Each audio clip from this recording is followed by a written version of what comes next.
So, hey, yo, Free Smoke the podcast tuned in.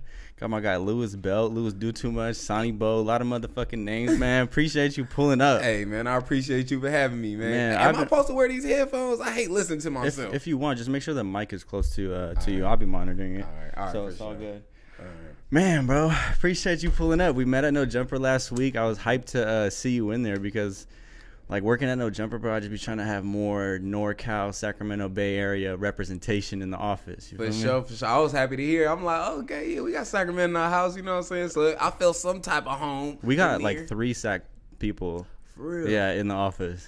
Hey, man, what I noticed me moving around, it'd be a lot of Sacramento motherfuckers, a lot of places, you know what I'm saying? I think so too. I was. This is one of my talking points. I wanted to see, like, because I like what you were saying about the Bay and LA and that relationship. You feel me? Because it was so crazy because you guys brought up the sideshows, and I literally just shot a video with Capolo in Oakland, doing like a concept. The concept was like fucking Bay Area car culture, but more specifically like Oakland and how sideshows started in Oakland. Exactly. Because East Oakland to be exact. Exactly. Yeah. I was out there, man. I know Oakland it's is Oakland is not. It's a fucking jungle, man. Yeah. All right, what part of the Bay are you from? North Oakland. North and I Oakland. grew up in Antioch. So okay. that's why my North Oakland connection is that, and that's why my Antioch connection be that, like fucking with Simba and Scotty No Pippen. You just see me with certain crowds where you be like, how you know them? Like, nah, I grew up with these niggas. But then my North Oakland side be like on some like, y'all know why I know these. Yeah. You feel me? So it's like, you know. When did you move? I moved as a child, like on some like, I went to middle school, high school, all this shit in Antioch. But I didn't go to high school in Antioch too long because I was bad. So I did independent study. Damn, you got kicked out? Basically, yeah. For real? Yeah, basically my mom took me out of school before I got kicked out. So she was like, you ain't finna graduate the route you going. So I only did 1 year at Deer Valley High School. You were just a bad kid? Yeah, just class just clown. Like not doing shit? Yeah, I just didn't give a fuck about school. Like, I couldn't act like I cared. You know, I was really there to get dressed and fuck with the females. Like, I was that kid. So my mom was like, you finna graduate. So she took me out of Deer Valley. So I only went my ninth grade year. So I really was like independent study, and you know, I was freshman year. You just had 1 year in high school? 1 year high school. So when did you start the comedy shit? You consider yourself a comedian, correct? Oh, that's what I do for a living. Like stand-up comedian. Stand-up comedian. Not a TikToker. Nah, not no TikToker, man. I'm a bitch knocker. You know what I'm talking about? No, I'm just playing. Say that. But no, I feel it. So damn. All right. So you just had bad grades, or you got in a fight? You just weren't showing up? You just were just a fucking menace, or what? I did it all. Beat niggas up, and it was rough growing up, like at the school, you know? Yeah, Antioch was rough because it turned into a hood, and it wasn't originally supposed to be a hood.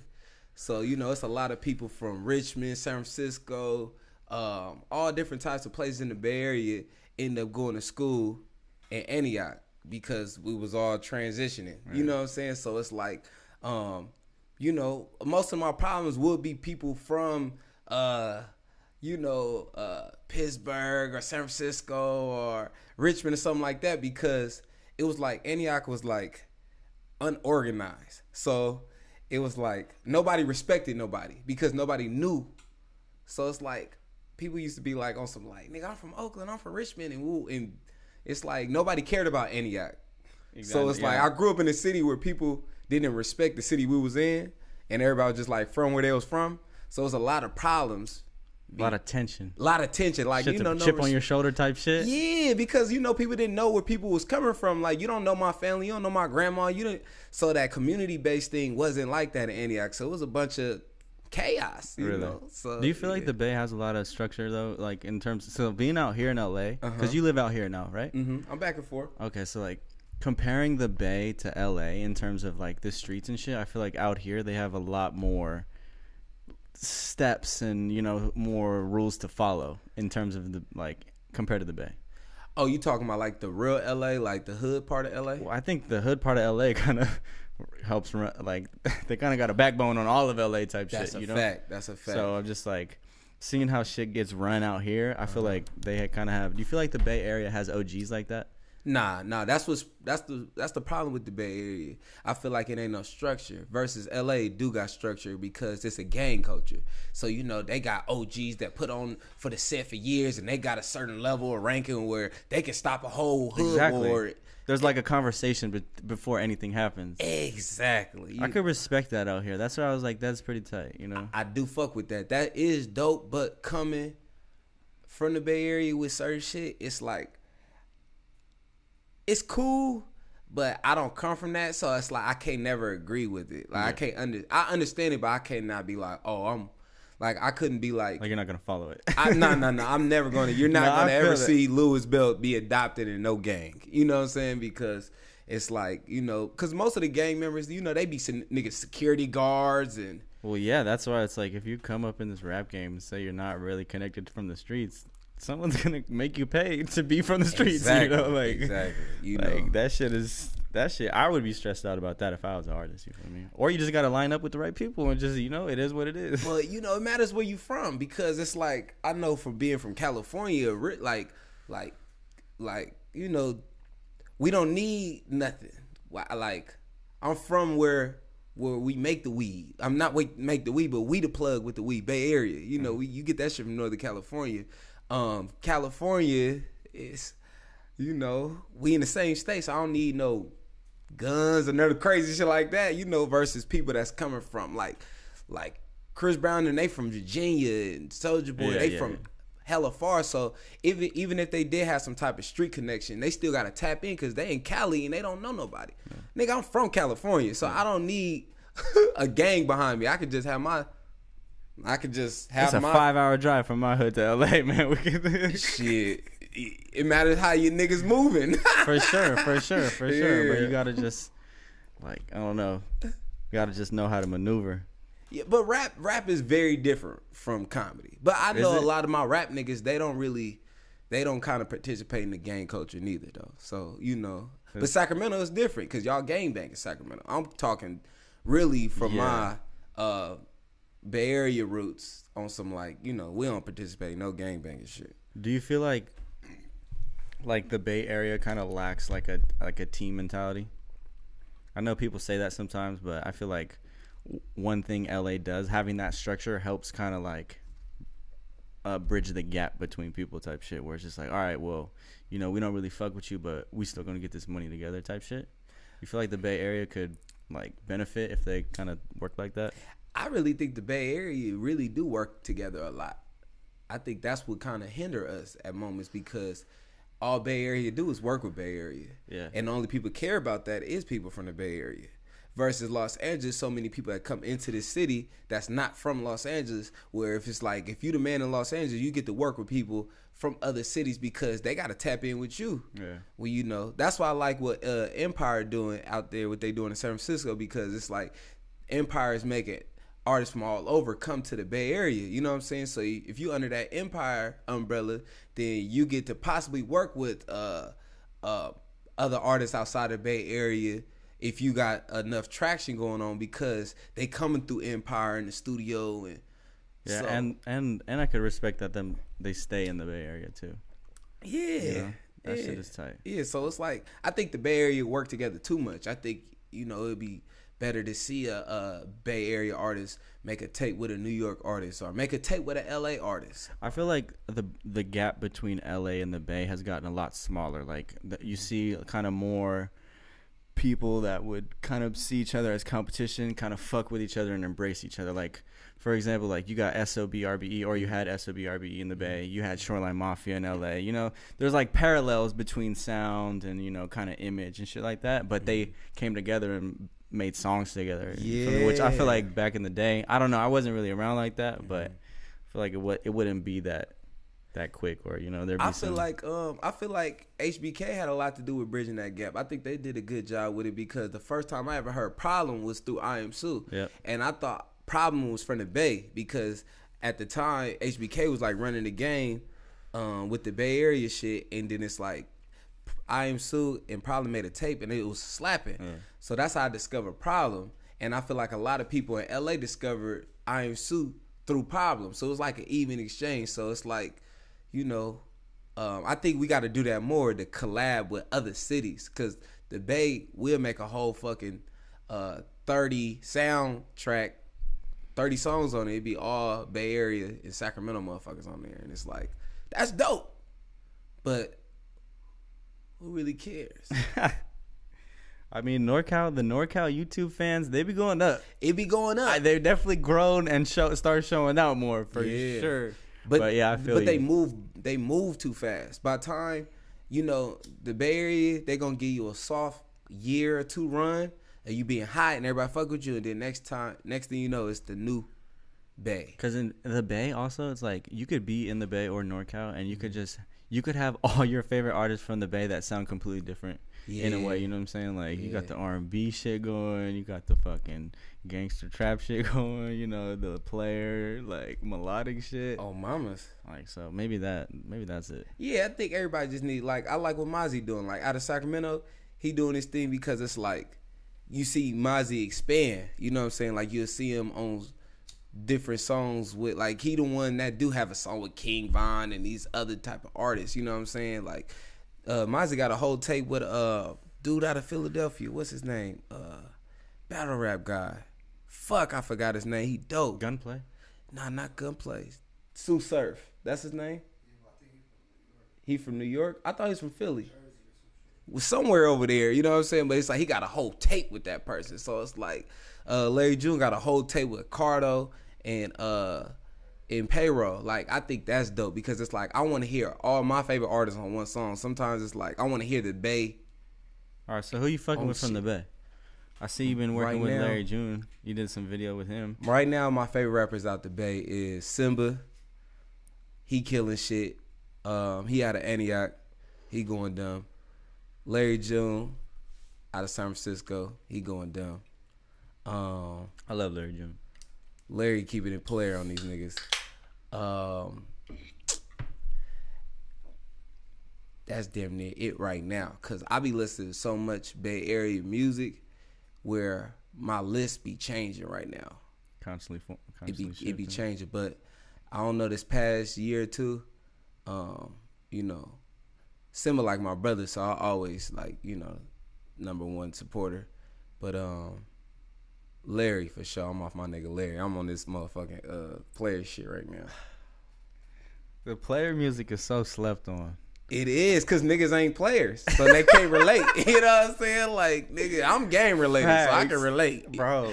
Cause if you think about it, Currency came into the office, and I asked him about Larry June, and I was like, cause I asked him, I was like, yo, you kind of like a OG of this sound, because I feel like Currency, he's talked that smoking shit, but he was also on some player vibes, shit for like sure. So you play this shit, you clean the house, you know what I'm saying? Light some incense, read the newspaper. Oh, mama's, you know, nigga, clean up, nigga. Stop worrying about these hoes, for nigga. Real. Get you a roll. You know what I'm talking about? Exactly, man. Yeah. So I talked to him about it, and he was just like, yeah, like, these dudes coming up, they kind of pay homage, and it's cool to see Larry June making songs with Currency, for sure, and them even building that gap or bridging that gap, you know. For sure, that shit matter. Because, bro, I mean, who really else is like making that player music? I got Larry June, Dom Kennedy, and fucking Currency. Like, those are my top three in that category. At the time, Wiz was doing it. Oh, for That's sure. That's why he was going up for me. Wiz was on some player shit. Like, stop worrying about instead of worrying about who that is fucking. Why don't you get you some money? Yes, that mattered to me. I'm like, that's what I've been trying to tell these niggas. I don't rap though, so I can't say it over a beat. You know, so. Man. But outside of them three right now, cause I feel like I hear a whole bunch of the drill shit, gangster shit, from the street shit. I'll shoot some dude up, but I want to hear some more like up and coming player shit. Like, come on, bro. Yes. Everybody acting hella hard, or everybody just too emotional. Like, nigga, let's, like, you know what I'm saying? Like, let's have a balance. Like, you know, I ain't no bitch, but I ain't no simp. Like, that's the music I like. You know what I'm saying? Like Larry June was talking about how he got the registered 40 on him. You got to play it smart. I'm like, see, I could respect that. You know what my niggas say, something, I got the 40 on me, because everywhere I go, everybody know me. Oh, mamas, nigga.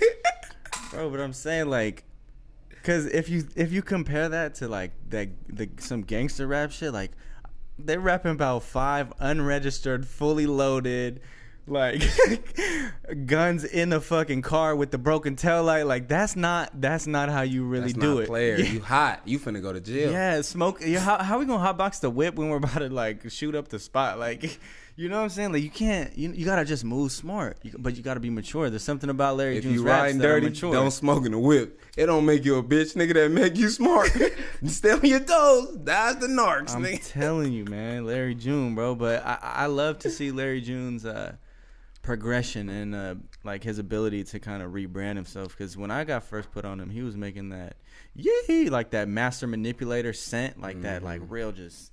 I don't even know how to describe the sound, but it definitely like was on shit. No Player shit. It was like trap shit. Cause he done been other places and shit, so niggas see different shit. And I think that's just I just want to put that in the universe, man. I just think people got to see more shit outside of their neighborhood. You know what I'm saying? Like people got to see, yeah. And I feel like that's why it's like that's what I got out of like growing up. It was like people from the 925 only see 925 shit. Like, you know what I'm saying? Most people like from the 925 from Pittsburgh. You feel me? A lot of people from Antioch transitioned to Antioch. So it's like the people from Antioch kind of like understood it was more than the 925 because we're not really from here. You know what I'm saying? Versus like a lot of people that didn't like move around like outside of Oakland or just stayed in Oakland, they didn't know like it was more shit than Oakland. You know what I'm saying? Like my whole family just think like Oakland is motherfucking Wakanda. You know what I'm saying? I heard there's like people maybe like this is just an example. Like people from Oakland that never been to the city. Like, yeah. Like, and that just blows my mind. Because if you grew up in Oakland your whole life, you don't need to fucking go nowhere. You got everything you need. Like niggas don't. You'll go to the city if you want to get some designer shit. But if you ain't copping no designer, like. Nigga, you take your ass to Emeryville and go to H&M. It's not different. It's not different enough kind of thing, right? Yeah, you got enough shit in Oakland where it's like, nigga, we don't need to travel to go get no tacos, nigga. We don't need the functions is in Oakland. You know what I'm saying? All the shit, concerts and anything you want to do, you gonna have to come to Oakland. So it's like, me seeing both in my childhood, just knowing that, okay, I just knew Oakland and Antioch, but it was like that still was enough for me to be like, nigga, all right, I know it's more than just. When did you make that decision to leave the Bay? I left the Bay around, I was like, well, I never left, but I got another spot in LA around when I was 20. So I've been out here, I'm 27 now, so it's been 7 years. Oh, shit. So like, I decided to do that when I knew like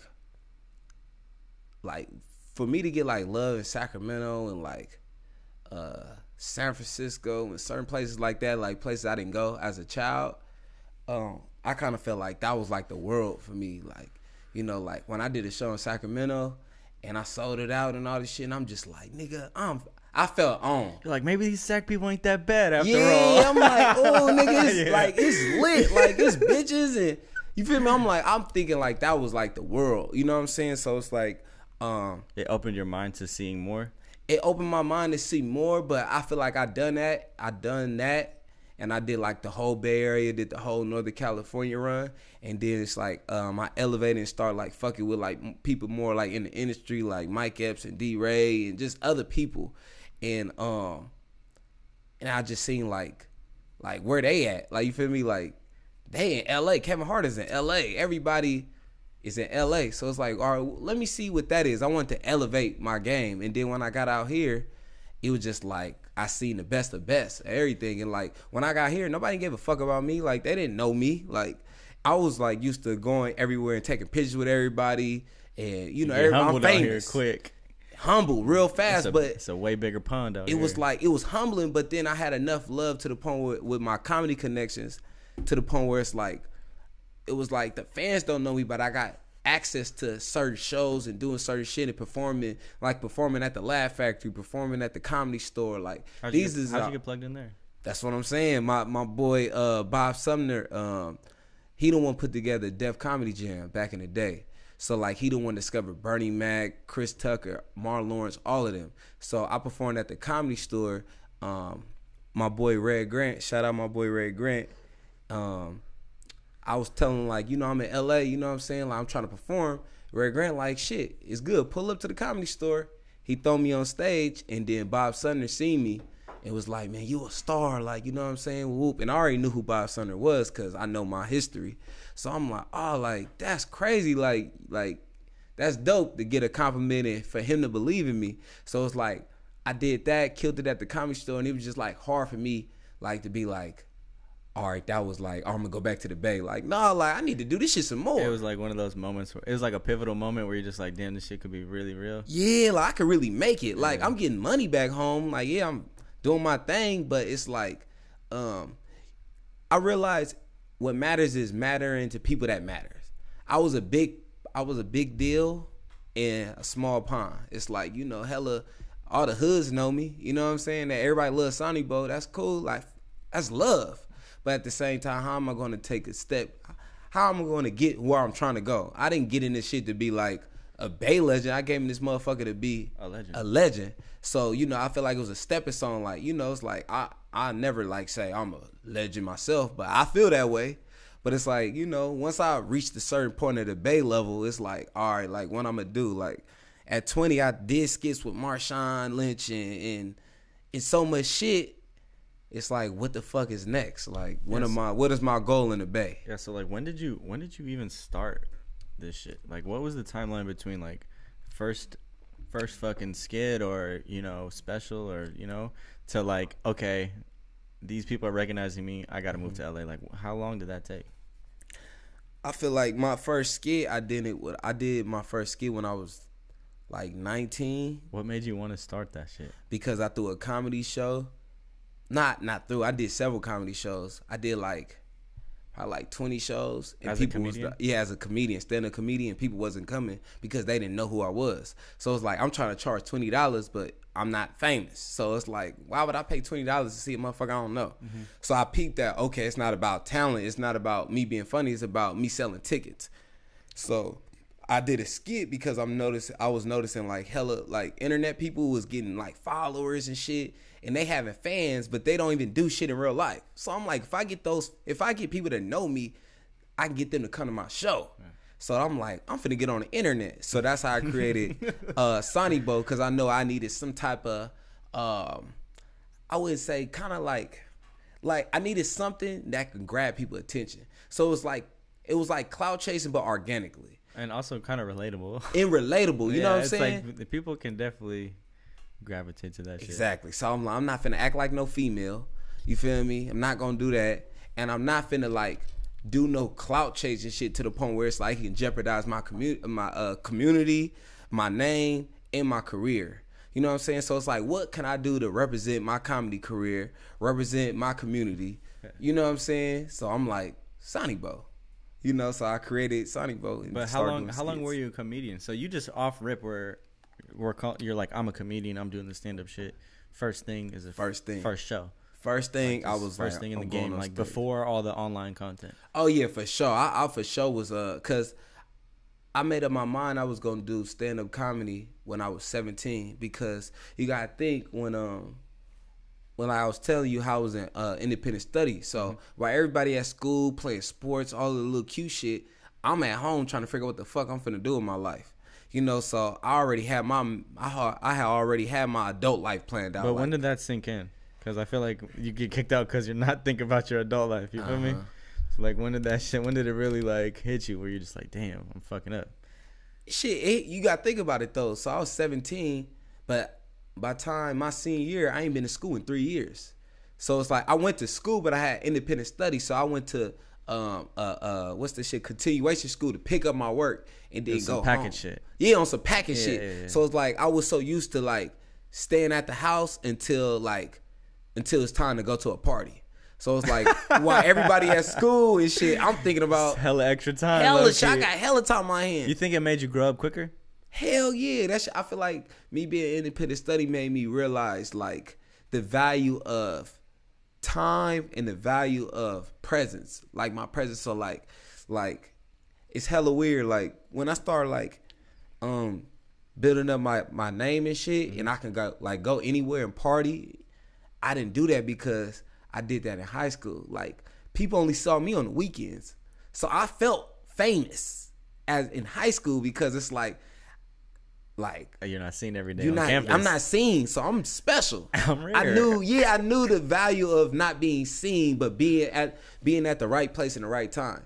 Cause I ain't never missed no function that was lit. Like, people kind of, if you went to high school with me, or if you know me like before comedy or whatever, like, you will forget, like, I forgot Lewis didn't go to school with us. You feel me? Like, cause you see me at all the parties. Bro, and were shit. the functions lit? Nigga smacking. Bro, what going years crazy. was it, man? I wish I was able to. So one of my coworkers, bro, he was from Oakland, and he was telling me about the functions, sideshows, all that culture, bro. Like in the Bay, man. Cause we had functions in Sac too, but it was a little bit like, I feel like the energy in the Bay, man. That shit was crazy. I feel like it's crazy because I wish people vlogged back then. Man, but it's some shit you could look up, like, you know, Some 380p or some shit. Yeah, it's certain shit you could look up. Like, shout out my boy Aaron Cole.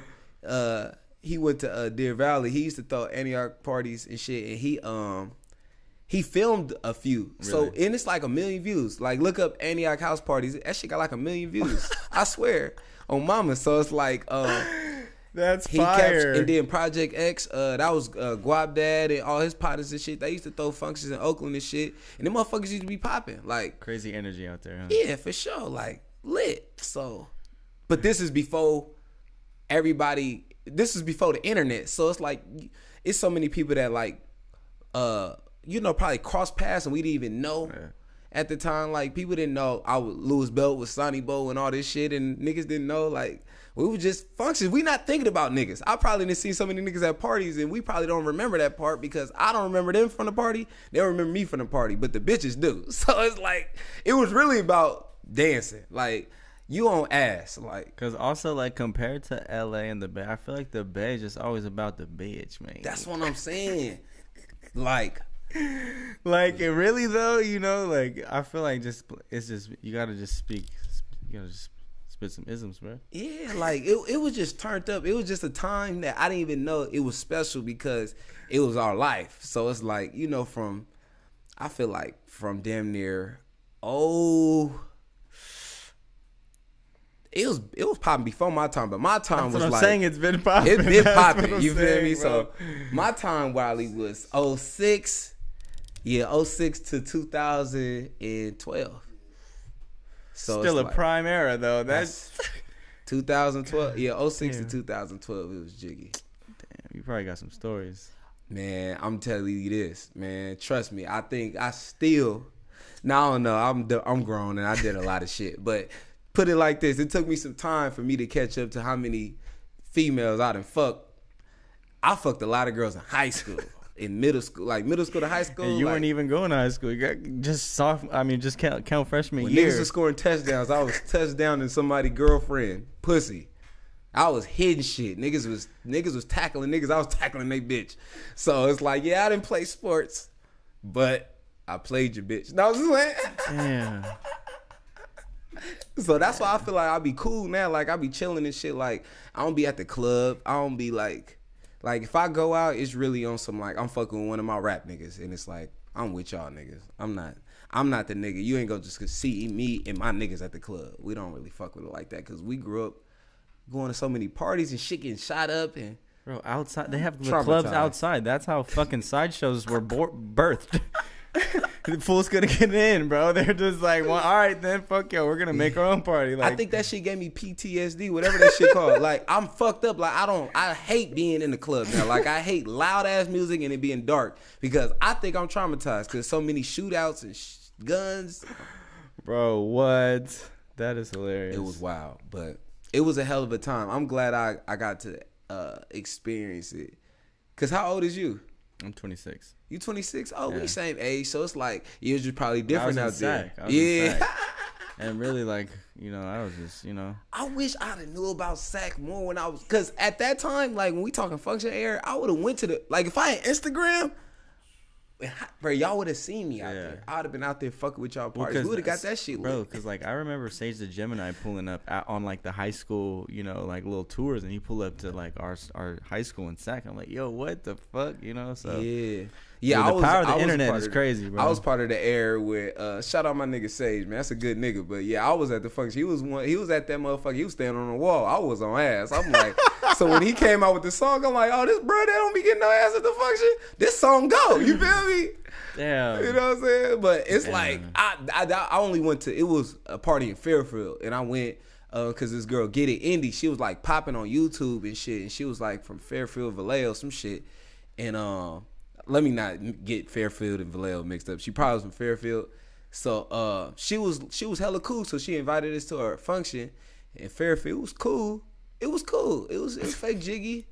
But yeah, I just remember me seeing Sage, and this was before Sage the Gemini was when he made the songs and shit. So it's just like, he wasn't bunk enough to the point where I didn't even remember him. Like, he was still like Sage, so I remembered him, but I was just so on ass. It was just like, shit. Damn. It was whatever. Like, I wish you was a part of that era, man. You should have been outside. You didn't go to Fairfield, because it seemed like it was a little sad. Bro, do you have any white friends? Now I do, but growing up I didn't. See, growing up in Sac, you would have had a white friend, bro. You know what I'm saying? Like, man, bro, like, I grew up skateboarding and shit. Like, I didn't really start going to parties like that until like high school, really. And even in high school, it was just like my high school, you know? It wasn't like, oh my God, like, because Sac fuck with it. I'm pretty sure Sac gets lit. Like, I've obviously gone to a lot of house parties in Sac for sure, but it's also like once you turn a certain age, you out in the fucking club. Exactly. And those pretty fun in Sac. Yeah, see, me, I'm a person, like, now I'm opposite. I'm like the person that's not trying to go to the club. But I was the person that was trying to get to a function. So it's like, I feel like that thrill, like, I got through that before I was 18. So it's like, by the time 18, I was focused on my career. I think that's had a lot to do with my success, because I was so focused. Like I wasn't worried about no females. I'm not thinking about trying to fuck a bitch. None of that shit, like, because I know that shit come. Like, I feel like a man, like, once he realized, like, women come, you can achieve anything. I feel like most men don't achieve things because they so worried about impressing a female, trying to get a female. You in love? No, I wasn't in love. I'm not. You should be paying for this game right now. You feel me? I was focused. So I was like, I feel like that got a lot to do with my success. But in high school, I didn't get to middle school, none of this shit. Ever since I was in school, I never got to achieve anything because I wasn't focused. I didn't do my homework. I don't know what the fuck the teacher just said. I'm talking to her, you feel me? So I knew by the time I got adult, my freakness wasn't my weakness. And I feel like that's why, you know, it's important for people to really, like, I'd rather a kid be bad in school than be a bad adult. Yeah. You feel me? Like, nigga, fuck up in middle school. Fuck it. If you gotta get out your system, you know what I'm saying? Like, cause you gonna graduate middle school regardless. Yeah. Nigga, you ain't gonna get no money regardless when you grown. You gotta really do something. So it's like, all them good ass kids, I feel like them be the bummest niggas now because they think it's just life easy. I knew life was hard. I had a job when I was 10. Like nigga, if I don't work for it, I'm not gonna get it, cause I ain't gonna get no shoes cause I got good grades, cause I ain't gonna get the grades. So how the fuck else I'm gonna get some money? But I feel like, but even just having that mentality of trying to plot on how I'm gonna get it makes the ones who go get it different from the ones who don't got it. You feel me? Exactly. Like, so it's just like having that hunger, you know, because people are gonna judge you or are gonna probably like be like, oh, he didn't even make it through high school. He's not motivated. He's not serious about life. But you know, maybe.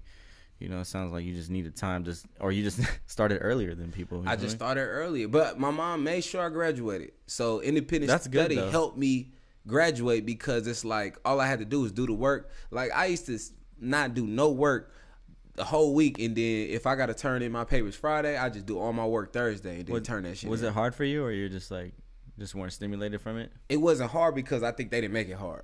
I think it wasn't. They didn't give me those packets to make me smarter. They were just like, nigga, do this. This is what you got to do. Yes. I'm like, fuck it. Nigga, I wasn't trying to get smart at the time. Nigga, I'm trying to focus some hoes. So let me do this little work so I can go to this party, nigga. So I got smarter as an adult. I started learning shit when I had something to live for outside of bitches in parties. What was your first L like? You remember it? My first what? Like a L, like, you know, like just a part where you're just like, damn. Because I know that the process of getting some sort of success, like, you know, it's not a smooth road. You know what I'm saying? Like you ever had any of those moments where you're just like, damn, bro, like everything was, I had good momentum, and it's just like a big ass like fucking roadblock where you're just like, damn. You ever had those moments? I think I do. I think it wasn't an L though because I adapted so easy, but you turn your L into lessons. Yeah. I kind of feel like I don't really be taking that many losses to the point where, man, that fucked up. I had something going on. It was more like I learned. So like, I know when I was 19 and I was a comedian, I was kind of moving. I probably was 18. I was moving like a rapper. Like I'm thinking like comedy is like rap. Like nigga, I can move with my niggas and this and this. And it's like comedy is a real individual thing. It's real like mature. Like comedy is like golfing. It's like tennis. It's like it's something that it's a lot of white people. It's a lot of white people, and it's a lot of couples when it comes to comedy. In terms of audience, business, everything. Like comedy is an old game. You know what I'm saying? So I walked in comedy so young with no experience of how comedy is because it wasn't no comedy club in Oakland. It wasn't no comedian locally I looked up to or got the idea from. So I'm just walking in the game kind of like a nigga, you know? So make a long story short, I remember I went to Tommy T's one time, and that's in Pleasanton. And this was time when I ain't had no fan base and nothing like that. So I'm moving around, me and my niggas, it's probably like 4 of us. And it's an open mic night because, you know, that's what level I was on. And Tommy T's is in Pleasanton, so it's very white. So I went on open mic night. Like basically black people don't go to Tommy T's unless it's a black performer performance. So if it's like, say for instance like DC Young Fly, like if he go to Tommy T's, it's gonna hella niggas gonna go out there because they trying to see DC Young Fly. But if it's not somebody that they trying to see, it's gonna be only white people at Tommy T's. So I went to Tommy T's on an open mic night, and it was just hella old white people and shit. And I pulled up, me and my niggas. You know what I'm saying? I'm thinking like, nigga, we just mobbing. I'm sagging hella hard. My niggas smelling like weed, all type of shit. You know, and it's like, what happened was, whatever happened, somebody got accused of stealing, whatever. It's some crazy shit. Like, but what happened was, on my mama, we really left that motherfucker and nothing, nobody stole nothing, no shit like that. They were just basically trying to find a reason for us to get about that motherfucker. So like we reacting like on some like you got us fucked up. Like what the fuck? Like y'all racist. You know, when you like approach some black people in an all white environment, the first thing niggas gonna be like, y'all hella racist. You know what I'm saying? So it's just like basically make a long story short, I got banned from Tommy T's. Fuck. I got banned because I'm like, y'all motherfuckers racist. You know what I'm saying? So, but it was like, at the time, it's like, man, fuck all of that anyway. So I started doing just hella shows in Oakland. Like on some, like I was already doing shows in Oakland, but it's like, I was more like, the traditional route of the Bay Area is like if somebody wanted to check, like if you was a comedian, they'd be like, oh, you a comedian? Like you be performing at Tommy T's? You feel me? Yeah. So my thing was like fuck Tommy T's. Fuck Tommy T's. Like, you feel me? Like, nope. You know what I'm saying? But my show in Oakland right here, you know what I'm saying? So it's like, it kind of made me like, nigga, fuck the comedy club, nigga. I'm throwing my own shows, you feel me, in Oakland.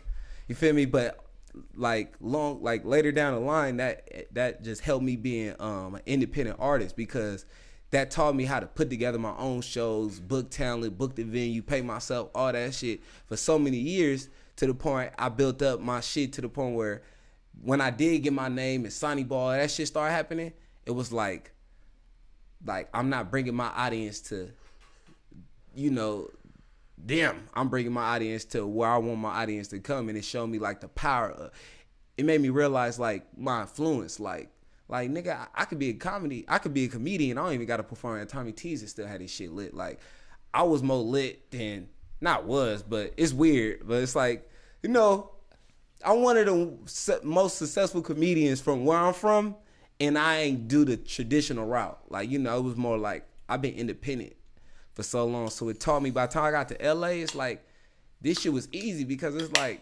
all I gotta do is pull up and perform. Like I'm used to putting the chairs together. I'm used to paying myself. I'm used to paying the comedians. I'm used to having my own squad, so we straight. You know what I'm saying? Like y'all got security at this motherfucker. Like this shit easy. Like so it's like I feel like it was an L, but it wasn't because I adapted so fast. I kind of like, that wasn't my element. I wasn't supposed to be there. I was supposed to be in Oakland where I was more comfortable at. I wasn't comfortable there, and it kind of felt like it just like, it kind of made me realize like, nigga, you not supposed to go with the flow. Like, I'm not a go with the flow nigga. Like, if it don't fit me, it ain't for me.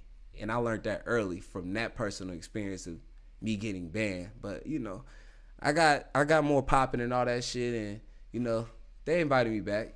So say, is there like, is there politics in this shit? In comedy? Hell yeah. So it's like, that's what I realized too. It's like a part of, so I feel like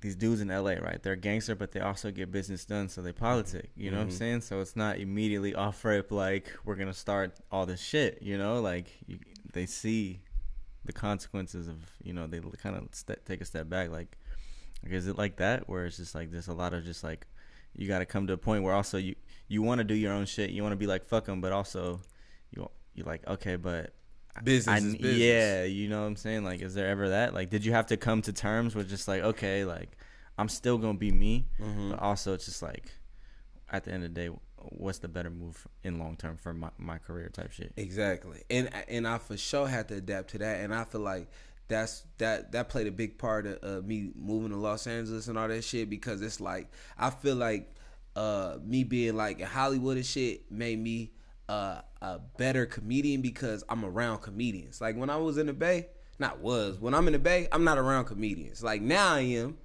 am, but it's like coming up, I wasn't. I'm around hella rap niggas, pimps, and drug dealers. So it's like I'm not being a better comedian. I'm just, nigga, I'm a comedian, but nigga, I ain't doing no comedian shit. And besides, you know. Do you feel like it, like being out here makes you like go harder? Like it kind of keeps you motivated and just like, oh, I gotta be on my shit, because out here, this shit's cutthroat. You know what I'm saying? Like for me, the video game out here, like I came out here to shoot music videos and be in this content creation. Shit is cutthroat, bro. Like there's a lot of people trying to do this shit, you know? Yeah. Like I don't know, there's probably not a lot more people trying to do comedy, or do you feel like there's a lot? It's a lot of comedians. It's way more comedians than people think. How you feel about these people like on TikTok being like first thing they do is skits instead of first thing they do is stand up? Are they considered a comedian? No, you're not a comedian until you start performing on stage. Until you do that first stand up? Yeah, and then you can do one stand-up. I mean, you're a comedian. That mean you performed. I mean, you're a comedian. That's like a motherfucker shoot music videos. You shot a music video, but you don't, like, they not in the same lane as you. Yeah. You feel me? You shot a music video. I done shot a music video. I'm not fucking with you at all. I'm not even going, niggas start talking about shooting music videos. I done shot one. But, hey, that's you. For sure. So that's the part where it's like, I fuck with it. I like what all the internet sensations are doing, because it's like that's the new route. Like I'm on some old school shit. Like the money is in the content. The way to get your name out there is the skits and the content, all that shit.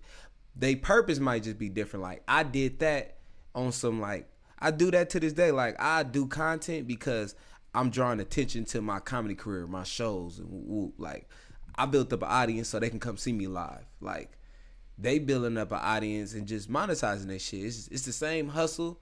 Like I respect the hustle. I don't really fuck with the terminology. I don't like when internet people say they comedians. I don't like that. I feel like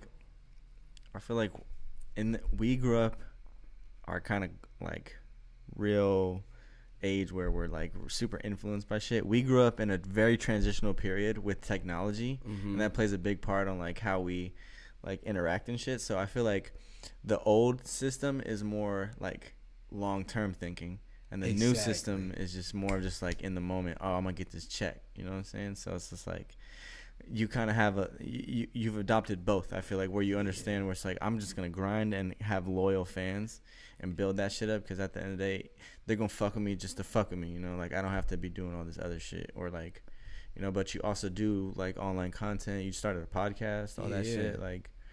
Yeah, like you feel me? You gotta do both at the end of the day. Because they both help me. Yeah. I kind of feel like stand up helped me because that's my foundation, that's my true passion, my love, all the shit.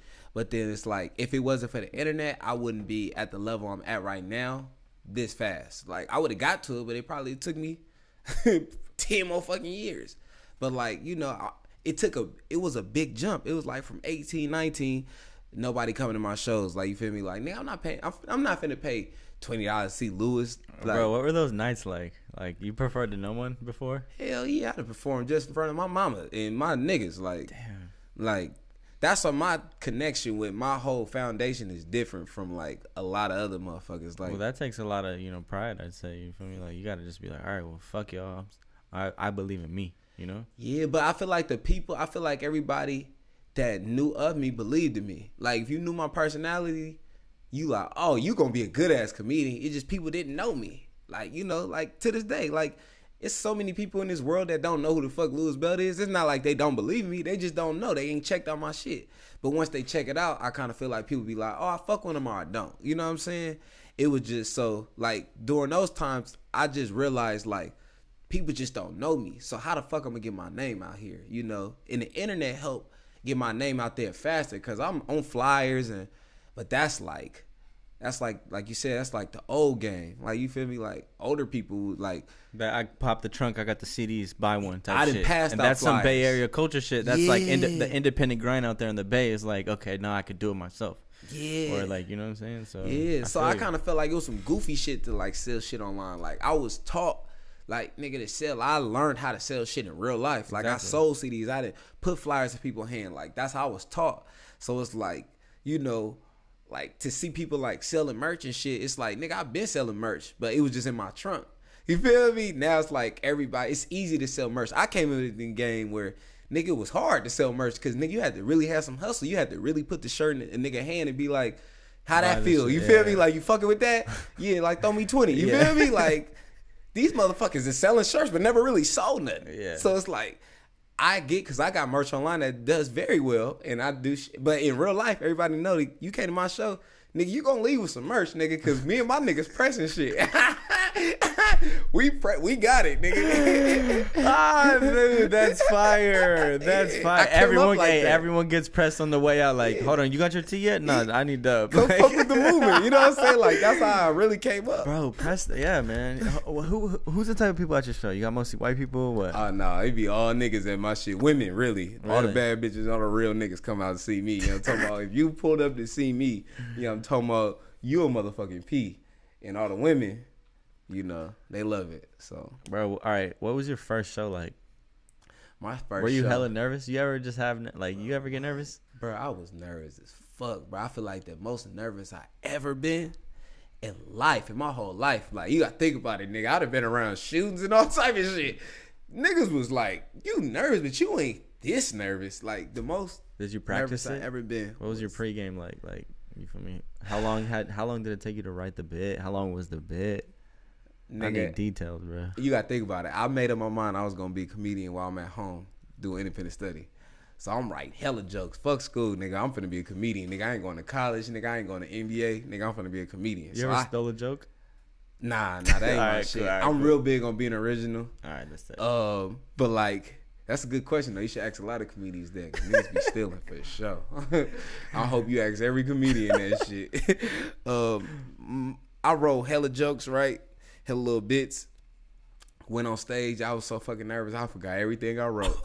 So I'm on this motherfucker like, damn. Like, oh, like, you were like Eminem in 8 Mile. Yeah. So it's like I wasn't even telling jokes. I was just roasting the crowd. But it was only like 8 people there. So it's like I roasted the crowd and it was only 8 people there. So everybody I roasted, I was kind of making the crowd go against me instead of with me. So it's like, I'm like, damn, you hella fat. Damn, you got a big ass head. And then next thing you know, nobody laughing. And I'm like, man, y'all hella boosting this motherfucker. Like, cause you guys, I'm not a comedian. You're just trying to do comedy. I'm trying to do comedy, so I'm on. But here. You had to go through that growing pain. You feel me? Oh man, I'm talking like me. Like I'm talking like I'm calling people old, fat, ugly. It was like I'm like, damn, y'all hella old in this motherfucker. Like, and everybody like, we ain't old. How'd you get the gig? This female, fuck, what's her name? Bro, I just think it takes a lot of guts, bro. Like to even just put yourself in that situation, because you could have copped out. You couldn't even have showed up, bro. Like, you feel me? I was hella nervous, bro. You had second thoughts, bro. I'm telling you, like to the point where my hands are sweaty. nigga, really feel like Eminem out there, motherfucker. Like, nigga, mom spaghetti, he's nervous. I was spooked, nigga. I'm like, cause I'm a person, I'm hella prideful. So it's like, I don't like people to see me like fail. No one does. Yeah, I know. Now, some niggas be failing, they ain't tripping. Nigga, I'm tripping. If I'm losing, nigga, we gotta, if I'm playing basketball, we lose, nigga, run that shit back. We ain't to the house, oh, we lost, bro. Nah, nigga, run that shit back. Till I fucking throw up out this motherfucker. We gonna win one game. You feel me? So it's like, I'm about winning. Bro, that's real. I appreciate that. Yeah. Fuck yeah. All right. Yo, mamas, nigga. That's hilarious. Damn. Yeah, nigga trying to win, so I was just scared to fail, you know. But I mean, what was it like? How long did it take you to get back up there? Shit, I went right back. Shit, 2 weeks after that. See, because some people I don't just like be like, failing. "Nah, this shit ain't for me." Or Yeah, I knew it was for me, cause I knew comedy was for me, cause I got a lot of shit to say, and I was mad cause I didn't say none of the shit I had to say. So I'm like, nah, nigga, this shit for me, cause I got some shit to say. you're like, I need to run it back. Run that shit back. I didn't get to say what I was finna say. So it's like losing in basketball. It's like, you know when you can beat a nigga. You feel me? You're just like, hold on, bro. My ankle fucked up. It's like shit. skateboarding. You're trying to learn a new trick. You know, you're gonna You fall a almost couple land times. that motherfucker. You like, okay, you gonna do it again. I got this. Yeah, You got that shit. You feel me? All I got to do is land. You good. Bro, there'd be so many times I'd be in the fucking garage pissing my mom off, like, fucking, the skateboard's so loud, just trying to learn how to kickflip, bro. Like, Yeah. It's anything. You know what I'm saying? So it's you like, gotta have it in you. you gotta have passion. And I knew I love this shit when I made money the first time in comedy, and I wasn't happy because I didn't like how I performed. So it's like I made money, but I was mad about how my performance went, and that's weird. Like I noticed that. I'm like, man, I really like this is before like I was doing it for a living, all that shit. So it's like I had work the next day, and I was hot at work. Like Where'd you work at? I worked at Agassi.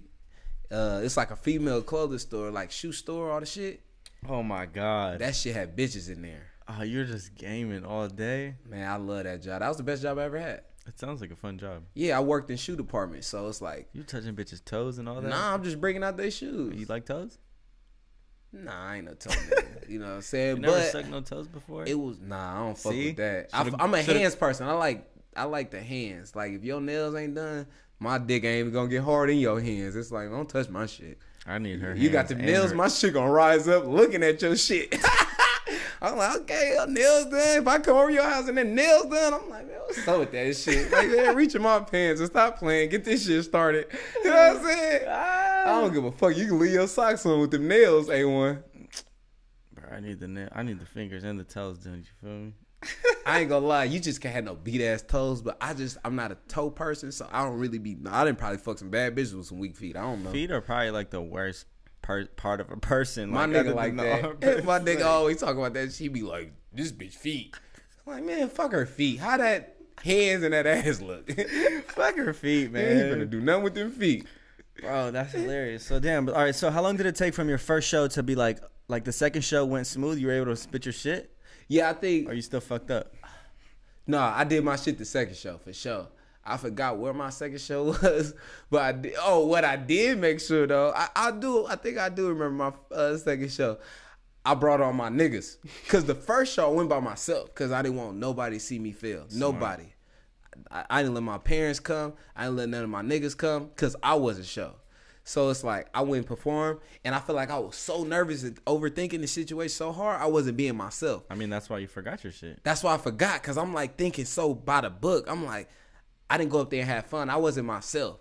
So I'm like, I'm like, man, I just need my niggas, right? I feel like that's like a big life experience that really is like, that's one of those moments where people will cop out and quit. You feel me? Oh, yeah, for sure. Like that says something, you know, that's motivating, you know? Yeah, like, you know, but I knew it was me. I knew it wasn't comedy. I knew it was me. But I feel like even going into that performance, having that doubt, you know, possibly was the reason, you know, like a lot of it is mental. It's mental. It is, trust me, because you got to think about it, bruh. Like, my second show, it was mental because when me and my niggas came, right? I came and I brought two of my best friends, right? Mm-hmm. So I told them before I performed, I'm like, all right, check this out. Nigga, I'm finna perform. Nigga, I don't give a fuck if I say something that's not funny. Nigga, laugh at me. Laugh hella loud, right? They like, nigga, my mama, I got you, because they want to see me perform. Bro. They like, nigga, you finna be a comedian, nigga. See, that's marketing too, bro. That's my God. I love that. I love that. Yeah. So I told him, I'm like, nigga, laugh hella loud. I don't give a fuck what I say. Laugh hella loud. And like, bro, they laughing already. So I know they gonna laugh. So I'm like, they like, bro, my mama, I got you, right? So I have my nigga hold the phone. I'm like, nigga, record me, right? So nigga, he record me, and like, nigga, go crazy, right? So I go there, so I'm dancing and shit. I'm having fucking, I'm putting on the show for them. I'm like, nigga, I'm gonna go crazy for my niggas. Fuck everybody else at this shit. So I start performing, nigga. I say a few of my jokes I wrote down, and the other people start laughing, and then I got off the stage, and I never forget a dude that did poetry put that show together. So his name was Corey the Poet, right? He big shit too. Like, look him up. He dope, right? So then he told me after the show, he was like pretty successful at the time. So he pulled me to the side. He like, man, you're special, man. You hella funny. Like, bro, you had me dying, right? And it was like somebody said that outside of my people that know me. So it's you're like, damn, I didn't even tell you to laugh, bro. Yeah, I didn't tell this nigga to laugh. Yeah. And this the main nigga. You know what I'm saying? So he was like, bro, and like you could see it in somebody's eyes, bro. Like I felt like he was really telling the truth. He was like, bro, like, cause I was doubting myself. I'm like, for real? He like, bro, you hella funny, bro. Like, you a star, right? I'm like, oh shit. So that's what I'm like, nigga, I'm performing, nigga, I'm a comedian, nigga. On mama's like, my nigga's like, bro, that shit was lit. So I'm like, now I'm a comedian, nigga, it's over, nigga. Cause I had hella fun, nigga. I ain't get no money, none of that shit. I ain't give a fuck about none of that. Cause you gotta think about it. It's like I had nobody impressed but me. It was like, nigga, it felt like I got an A. It was like, that's the first time I felt like I tried and I succeeded. Like, all the shit I done in life, before comedy, nigga, I failed. Nigga, I wanted somebody to be proud of me. Nobody proud of the shit I'm doing. Nigga, I'm fucking up. So it's like, for me to do something, motherfuckers like, bro, like, congratulations. Nigga told me congratulations and shit. I'm like, oh, yeah, I got to keep doing it. Nigga told me congratulations, nigga. Damn. Oh, mama's, nigga. That's hard as fuck. And it's just crazy, like sometimes, maybe I'm just high, but I be thinking about, like, those little last moments. Like, damn, it's just like, he didn't even have to show love that night. You feel me? Like, it's just like those little moments. That's why I be trying to just, if I genuinely fuck with some shit, I just like to kind of give out positive energy. Exactly. Like that, because that shit goes a long way, bro. That shit really matter, bro. Like, inspiration really matter. I feel like I wouldn't be here if I wasn't inspired by nothing. Like, inspiration drive me. It wasn't money, because, like, comedy wasn't feeding me. Feel me? Wasn't giving me no money when I started. So it's like, I knew it was about, like, I was just inspired. I just felt like I was accomplishing something, you know. So that's why even the comedians I got under my wing now and shit like that, like, I don't try to, like, spoil them with money, because it's like, nigga, this ain't how the game go. Like, it ain't about money. It's about, like, being the best. It's to the test. Yeah, it's put them to the test. Like, hey, you really fuck with this shit, or you don't? Like, what do you really do this for? You do this for a check, or you do this to be be the best? You know what I'm saying? So I'm the same way with videos, bro. Like, I'm just like, man, I'm trying to be the best. I'm super competitive. Exactly. I be seeing people doing this shit. I'm like, man, fuck. Like, I want to beat them, you know? Yeah. I want to beat them, bro. Yeah. So even that's why, like, the OGs I'm under, you know what I'm saying? Like, Mark Curry, D-Ray, all them niggas, like, I'm a student when I'm with them. Like, nigga, I'm not a teacher all the time. Like, nigga, I play the teacher and the student role. You know what I'm saying? So it's like, and I don't even get at my OGs about, like, no money. Like, nigga, the money is going to come when it's going to come. Like, you feel me? Like, I'm doing it because, nigga, this what I do. You know what I'm saying? Because I'm used to paying myself.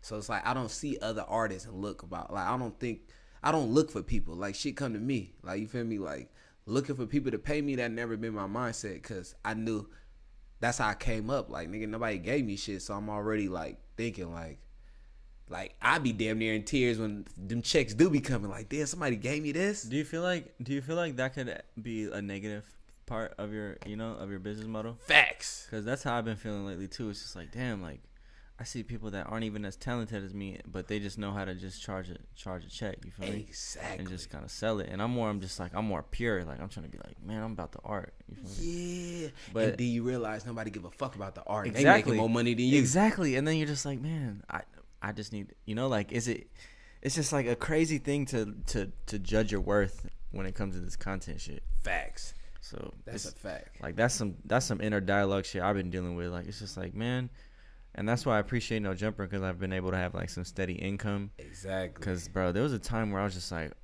man, I don't want to shoot your video, and the artist in me was just like, man, dude, like it's not gonna be beneficial for neither of us. You feel me? Mm-hmm. But I needed to pay the bills, so facts. I just had to run it. You feel me? But exactly. Now I'm just trying to take on projects I want to take on, and do shit like that. But yeah, bro, I definitely feel that. So that's for sure. So that's why I was like, that's why it'd be like weird. You can't judge your success off of other people sometimes, because it's crazy. Like my goal was how I live now. You feel me? So it's like, you know, like everything I asked for, I did damn near got it. Now I'm more people like I didn't ask for enough. You feel me? Like when I like I'm like, oh, I want this. Then I work my way up and get it and be like, nigga. Then you get something, then you see somebody else with some shit, like, damn, I should have asked for that. You ever order too fast? Like, yeah, let me get this. And then somebody like, oh, I'm like, God damn, I didn't even know they had that. So I didn't caught myself in that. So when I get certain shit, I be like, oh, I done ate this and came back, went got some money and came back and ordered this. So when I get it, I'm cherishing it more than the motherfucker that just got it the first time. Like, some niggas just get brought out hella good-ass place. You feel me? I be had to order, pay for it, not eat the shit because I ordered it. Not like it, order some more shit. You know, it's like, nigga, I work for every plate I ever had. Nigga, like, nigga, it ain't luck. But that's the thing. Like, that's what brings longevity. Exactly. And I feel like there's a lot of parallels. We were talking about it at the office. Like, there's a lot of parallels with just, like, the rap game. Even the videographer game, the comedian game. Like, you could be hot for 3 months off a viral video, you know? But if I was only Sonnie Bo, I'd have been fried. And I feel like that's one key to longevity, is not chasing that viral hit. Like you could try to, like, obviously that's the goal, but to be consumed by that, that's gonna be your downfall, because it's gonna take you out of your morals. It's gonna take you out of who you are. You feel me? You see, exactly. You get it. You know what I'm saying? It's like that's what being a comedian before the internet made me know. Like, I'm not doing this shit, because it's like my goal was, let me get enough fans so people can come out and see me. Once I accomplish that, I'm like, I don't give a fuck about like I've been one of the people that be on Instagram and say if I'm on Instagram live or something, and somebody like, I'm finna unfollow you, I'll be like, all right, unfollow me, you bitch ass nigga. But I feel like these traits are instilled in you from where you're from. You know what I'm saying? Your community. You know what I'm saying? Like, the Bay Area is, I feel like it's not a bad place to grow up. Like, obviously, like crime aside and all that shit. Mm-hmm. Just the diversity, like I be thinking about it, like, cause like I'm mixed white and Mexican, right? Damn, you mixed with hella shit. Two things, bro. just white and Mexican. Nigga, I'm just black, so that's a lot of shit. Well, I'm just saying, like, I be thinking about it, like, what if I just was born in Kansas? Like, you know, I wouldn't have this game or culture or knowledge of shit, you know? So it's just like, I just be appreciative sometimes, you know? So, right. I mean, I feel like you growing up where you're from, like, it's just, you believe in destiny? Hell yeah. You kind of believe, like, this is meant for me? I really believe in that shit. I didn't believe that shit younger, but I believe that shit now for sure, because I certain shit that went full circle for me. What was it like stepping on that the Boogies Comedy Slam stage? I kind of felt like me doing that, I felt like I deserved it. Would you say that's like one of your biggest performances? Yeah, that's been the most important. Yeah, because you kind of, it's like in the game you kind of just reach, like, okay, I did this, let me check off another box. I did this, let me check off, you know, and kind of keep progressing. Like, I feel like that's one of those boxes you need to check in the game. Like, yeah, like just being in that moment. Because I feel like that show has the same energy, or at least for me, it would have that same energy as my very first show, or maybe my second show. Like, the same, like, okay, like, this is, like, nerves. I'm uncomfortable. You know what I'm saying? It's not what I'm used to. You feel me? Like, yeah. But, like, I mean, that's what it takes to grow. Yeah, I got a little nervous before that show, because I know I worked so hard for that moment. I didn't want to work hella hard and then blow the moment. You know what I'm saying? How did that come about? Boogie Comedy Slam, they just reached out to me and you know, they wanted me a part of the show. So it was just like, you know, that was just like, I felt like it was right. I kind of felt like if you gonna have because where was the show at? In Oakland. So it's like, if you don't fuck with me, you guys are not tapped in. Exactly. You know what I'm saying? It's like, you know, if we gonna do that, y'all should have somebody party. But that's why I salute DeMarcus. I was like, that's still tight though. Like, that they're able. Like, he's not even from over there, right? He's from like Kansas or some shit, right? Who? DeMarcus Cousins. Yeah, he's from Mobile, Alabama. Alabama. Yeah, so he played over there. Yeah, but he you know, he was playing for the Warriors at the time. But he played in Sac. He was in Sac, Yeah, bro. he was in Sac, I knew people from his family, yeah. Like, yeah, man. Yeah, they be mobbing for sure. Yeah, so he's tight. yeah, so that was dope. DeMarcus Cousins was just like, you know, we gotta have somebody that represent the culture on the shit. So, you know, for me to that's tight. You know, be a part of that was for sure important, and that was damn near the most important show. And I kind of felt it at the time because I just knew what it was gonna be. You know, it was filmed. It was everything I asked for. I'm like, I got home court advantage. It's filmed, you know, star-studded, all the shit. It's like, you know. How long did you have? How long was your set? 20 minutes. That's a long time. Yeah, it originally was 15, but I did an extra 5 because I'm like, nigga, it's my city, nigga. Yo, yes. Yeah. Bro, that's sick. Yeah, because I think the producer of the show didn't even know I could perform that long. Like, it was like DeMarcus. They were thinking he was the underdog type shit. Like, because they was treating me like, it makes sense because you got to think about, I was the youngest on the lineup. I'm the least I got the least experience on the lineup. Like, you know, that show was Mike Epps, Gary Owens, Carlos Miller. Bro, what are the nerves Tony going Roberts. like car ride there, bro? What you thinking? Like, come on. Car ride there. I was just like, I knew. You got headphones in, you listen to radio, you just talking about it. How you get in the zone? You got to get in the zone, right? Yeah, I don't like to drive before I perform, so I make sure there's somebody driving. And I just felt good that I didn't feel that good though because Nipsey probably died like 3 days before that show. So I was kind of like, it might have been a week. But I knew it was pretty close to Nipsey death. So I kind of had that like energy, like I didn't like that. Nipsey played a big part of, you know, he was a big inspiration to me. So it's like I was hot about that. So I was just like, you know, but at the same time I kind of felt like, nigga, like, let me do this shit for my nigga Nip. Let me do it for my city. Like, I felt it was so much shit built up to me to perform good. I'm like, it's no excuses. Like, nigga, I gotta go crazy. Like, I was focused. Like, I'm born for this. This is my calling. Yeah, like, I work for this. You know what I'm saying? So, cause it's like I shot a special like 3 months before that. It's on YouTube. It's called Live in San Francisco. So I shot it and it was like in front of like 400 people, maybe 500, and like 25-minute set. It was like, it's good. Like, it did numbers and shit. Like, you know what I'm saying? But it's like, was that the same set?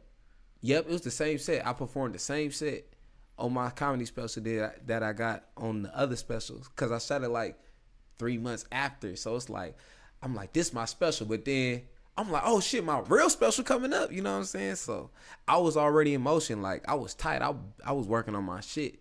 So I had my shit together. So when I went out there and performed, it kind of felt like I just had to get that nerve off me. And then once I got out there, I felt like I was in my bag type shit, you know? Well, I know. What's it like roasting Steph Curry? I was kind of prepared for him to come. So yeah, I feel like it was written, you know? Was it written? Nah, it wasn't written. It was just in the moment, but I was prepared for him to come. So it's more like, if he's here, I'm going to say this shit. If he here, I'm going to say this. But I'm not going to work on nothing because this nigga probably not going to come. You know what I'm saying? But I'm like, this nigga probably would. So I had the little, I had the part I had written. If I seen Steph Curry, I'm like, I wrote down like, I put it in my notes. I said, if Steph Curry come, say this. So I put Curry white and he's white and he's black when he shoots her, and then when he released the ball, he turned to a white guy. That's the part I had. So then once I see them, I'm like, oh shit. Then I said the joke, and then I got a big ass laugh. So I'm like, I felt hella good. So I added some other shit. I put the juice in the bag. Oh yeah, I added some other shit to it because I said that and I got a good reaction. And everybody started laughing. And then that's why I'm like, this nigga Harlem Shake and C-Walk. I took that shit on. Just freestyled it? Yeah, I freestyled the rest. Bro, that's sick. Yeah. That's sick as fuck. Yeah, so I that got a lot to do with energy. I just was feeling good. Well, do you feel like you're a comedian or you just have a good personality? I feel like That's a good question. I never got asked that. I kind of feel like I got a good personality when I'm in a good mood, but and that comedian personality is that good mood type shit. Exactly. I gotta be me being on my comedian shit is me in a good mood for sure. So it's naturally me, but I'm not like one of those comedians that walk around and tell jokes all motherfucking day. Like I'm like a normal nigga. Like you're like fuck you. Yeah, like not fuck niggas, but like on some like I'm like I don't know. I don't use comedy to get through life. Like I don't lose like my like Louis Belt, Sonnie Bo, all that shit to like get girls or like get niggas from like not roasting me or shit. Like I'm not a comedian. Like it's a lot of comedians that like get threatened and then be like tell they joke so they won't get their ass whipped, or can't get no pussy so they're gonna tell a joke to be like I got you laughing. You talking about fat dudes? Yeah, it's just a lot of comedians, not even fat niggas, because I got player ass fat friends that don't do that shit. Like shout out my nigga Teddy. Like Teddy don't be like walking around trying to make me laugh every fucking day. Like we be chilling type shit. You know what I'm saying? So it's like, damn, I just dissed your homie. My bad. I ain't know like that. Nah, he don't give a fuck. But you know what I'm saying? It wasn't personal. Like, yeah, I just feel like comedian is like my job. But like who I am as a person is more like the conversation we having. Like we gonna laugh and shit, but we gonna really talk. Like, that goes a long way, because you got to be a businessman too. You got to be a person, family man. You got to balance, bro. Come on, man. You know what I'm saying, nigga. At the end of the day, like you said, like I'm Simone Belt's son. Like I'm Louis Belt's son. Like I'm not a comedian. Like nigga, I got nephews and hella shit. I'm somebody's uncle. Like nigga, I ain't no motherfucking joke, man. That's something you probably got to deal with, bro. I hate it too. So I hate when people call me the cameraman. Really? Yeah, bro. I'm not the cameraman, dog. Yeah. I've been the cameraman. Yeah. I'm just not there no more. Yeah. I'm the. So would you I'm the director. I'm the quarterback. I'm running shit. On mamas, huh? Because that's what you really do. On mamas. There's some cameramans that just hold the motherfucking exactly. camera. Exactly. Yeah. And I've been there. That's a stage in my growth. I'm not dissing them. I'm just saying I'm not at that spot right now. I'm not the cameraman no more. Oh, that's a good point. But I mean, working with Adam, people see me as just the cameraman.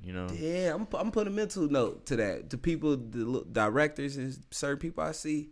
I'm not calling him a cameraman, because I be calling everybody with a camera like cameraman. Like I could have easily been like, oh, that's the cameraman. Yeah. You know what I'm saying? But that's what I do for Adam. That's what I do for No Jumper. I hold the camera. Yeah. But I'm also like editing it. I'm kind of shaping it a little bit. So it's like, I see exactly what you're saying. I am a comedian. I did go up there and say hella funny shit. Yeah. But nigga, the show is over, nigga. So watch out, nigga, because it can get ugly. Nigga, not just playing. That's why you hate when people be like, fucking say a joke. You hate that shit? Oh yeah, I ain't no nigga to tell me. Don't tell me to tell no joke. Don't walk over. Don't tell me what to do. Like it be weird, because I be with so many of my rap niggas. I see how they get treated and I see how I get treated. And it be like, nigga, don't treat me no different from them. Like nigga, if you walk up to Mozzie and be like, bro, I'm a huge fan, bro, I fuck with your shit. Like, don't walk up to me and be like, what's up with it, nigga? Like nigga, who the fuck is you talking to? Tell him the fucking joke real quick. Yeah, like a nigga be like I was at Lake Mary one time. Nigga gonna tell me like, hey, come here. My sister wanna take a picture with you. I'm like, nigga, you loaded. Nigga, and kept walking like, nigga, you loaded. Or like, I was at the bowling alley. Nigga like, hey, nigga, come here. Nigga, I need a skit. I'm like, I don't know who the fuck you talking to. And I kept walking. Like, I don't know who niggas think they talk to. But I think like, people do that shit because it's like most comedians are bitches. They're hella scary. They use jokes to not be bullied. You know what I'm saying? So it's like, I get how you thought that, but it ain't one of them ones. So it's like, I love when people walk up on me as a man, like on some like, hey bro, I fuck with you. Like I like everything you doing, or bro, you one of my favorite comedians, or bro, you go crazy. Say some shit like that. Don't be like, hey, like nigga, like tell a joke, or nigga say something funny. Like nigga, your bitch funny. Nigga, like what? Nigga, your mama funny. Nigga, like that's Bay Area though. That's you know what I'm saying? If you're in Kansas, man, it would have been different. It would have probably been different, but it's real niggas everywhere. Cause I know, like shout out my nigga Chico Bean, like that. Like it's so many comedians that's like niggas. You know what I'm saying? Like D-Ray, you not finna just walk on D-Ray and be like, hey nigga, my daughter need a pic, nigga. Like D-Ray gonna be like, who the fuck are you talking to? Like, so once I got to be around other comedians that like I fuck with, like Cat Williams. I done met all them niggas. Like Cat Williams, you ain't finna just tell like Cat Williams a one nigga. of my favorite. Yeah, comedians. like you ain't finna just bully Cat Williams. Nigga, he ain't on no weird. But also, shit like it's that. like a balance of like, okay, you could keep it gangster, but you also could lose out on money. So it's like how you. But I never was a gangster ever in my life. I didn't grow up a gangster. But people will even just take that like, oh, like we could duck the fade outside, or you know what I'm saying? Like they'll take that as like a gangster mentality, because they ain't been around no gangsters. Exactly. So you gotta maneuver through that in the comedy scene, right? With it kind of being all white people type shit. See, but is there a white comedy and black comedy? Oh hell yeah, for sure. That's why it's even harder for fucking black. It's kind of segregated. Yeah, for sure, it's hella segregated for sure. But also, I feel like, I mean, if you think about it as your intended audience, I feel like a comedian, you know what you know. It's like you're like a director. Like they say, their best written shit is based on their real life. You know, exactly. So I guess like you could play that part, but you could also say it's kind of segregated. Do you feel like not a lot of young people go to comedy shows? They come to mind. They coming now because I feel like you got a certain amount of comedians that's from the internet that's going on stage. So getting that's more popular. It's like a rap show. Exactly. So it's a lot of comedians like out there, like internet comedians, not even doing real comedy. They fans just want to see them, so they could go up there. They're doing meetups. It's a meet and greet, but they just talking for a few minutes and then it's over, and everybody just get their pick. You know, so it's more younger people going to shows, but my fan base is in between 25 and 35. That's what it says on social media. That's what I see in real life. So it's like I got the audience I want, because I don't want just. Do you write skits with your audience in mind? Oh yeah, for sure. You have to, right? Yeah, you got to be mindful what the people want. You know, exactly. I like to cater my shit to the people. Like if I like to do something, it's like I wanna satisfy others too. You know what I'm saying? Like, what do people probably want to see? You just got to balance that, because you can't do everything to make people happy. So it's like, yeah, it's fucked up. It's a balance for sure. All right, before we wrap up, okay, so if the Bay Area and LA are cousins, what is Sacramento and the Bay Area? Oh, that's a great cousin. We like stepbrothers. I was about to say, I feel like we're stepbrothers. It's like that brother you grew up with, but y'all not by like. Yeah, but we all kind of fuck with each other, you know. Yeah.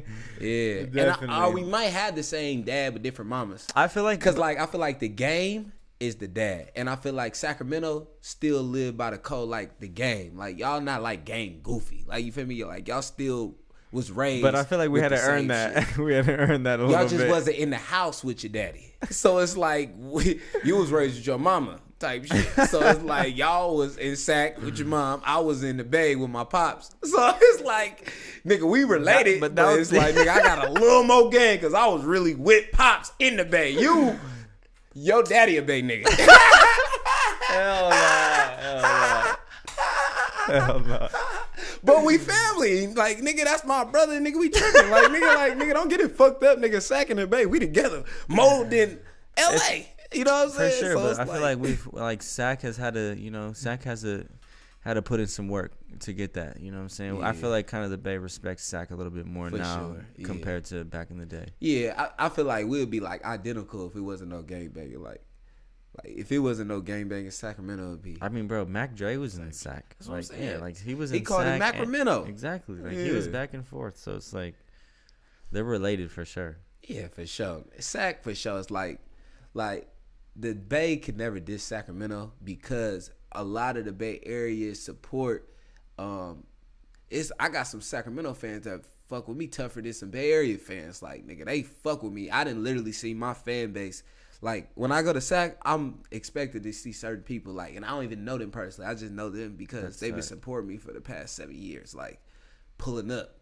So it's like. That's the type of people you got to fly out and give them free tickets when you in it's the Staples Center. Come on, shit. You already know. You know what I'm saying? That's so tight. It's like Sacramento see me grow like how the Bay see me grow. So my love for Sacramento is on some different shit.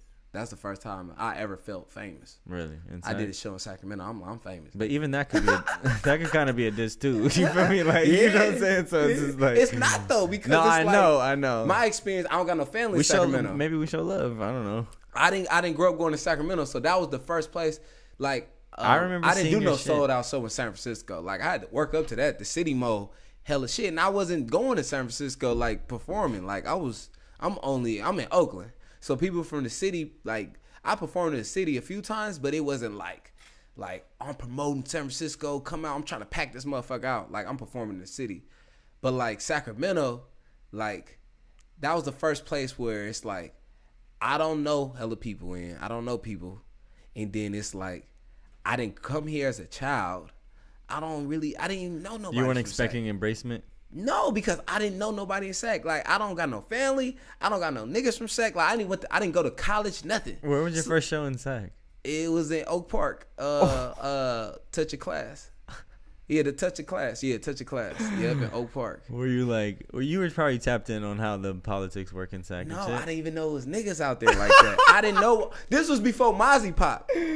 Oh no, Oak Park been like yeah, that's what I'm crazy, saying. bro, I'm saying, Mozzie, but yeah. I didn't know my history. I'm not. No one put you on game. Nobody. I'm from look like you feel me. I'm from Oakland, so it's like You're not even thinking sex like that. I didn't get schooled on politics in Sac, nigga. You're just like, oh, it's Sacramento, it's fine. Yeah, Was it? I had Sacramento fucked up fake way in my head. I never vocalized it, but I'm like, nigga, I'm not worried about going to Sac. That was a lot and of it Bay was niggas people out there. Yeah, but no, it was some real Sac motherfuckers in there. Like I'm at Oak Park. At the sure. time, I didn't know where I was at. I just know I'm going to Sacramento. I'm doing a show. You feel me? You were I'm excited not as tripping, fuck. but I'm still moving. Did the it same. hit you? Like, were you like checking out the stage, like the audience backstage? And you're like, oh shit. Yeah, like I'm like, there's people out there, nigga. I'm like, nigga, they know me out here. They can't. You feel me? So I'm like, I'm like, nigga, this crazy, nigga. Like, it was like, I'm a real bang nigga because I was blown. I'm like, nigga, we in Sac, nigga. They like, nigga, what, nigga? We on, nigga. Bro, that's fucking great. It really got real love. Like, also, like, walked on stage, they scream. I'm like, nigga, I'm famous. It's over, nigga. I did a show in Sac, nigga. It's over. Bro, those I'm are out the there and they moments. move to LA now. It's over. They know me in Sac, nigga. I'm out of here, nigga. Bro, those are the moments that you need, bro. Oh, Bubba. Shit, bro, we better That's wrap hella up. I got funny. one last question though. When are we gonna have Sonnie Bo on here? You think he'd be down to come on? He should come on for a little bit. I probably could get Sonnie Bo over here. He ain't did an interview in how long? Yeah, you should tap in with him. I'm gonna tap in with Sonnie. Let Bo. him know. Sonnie, he's just so ignorant.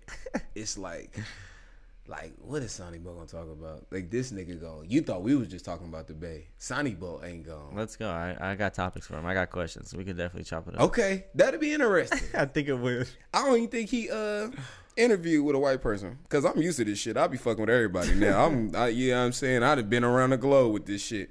Sonnie Bo, a real hood nigga. I feel kind He'll of be like, damn nigga, you white hella shit, nigga. I'm on, nigga. I feel like I'm like kind of white, you know, like I'm kind of, you know, like You Sacramento white. You ain't Yeah. white. That's all it is. You got little G's. I'm You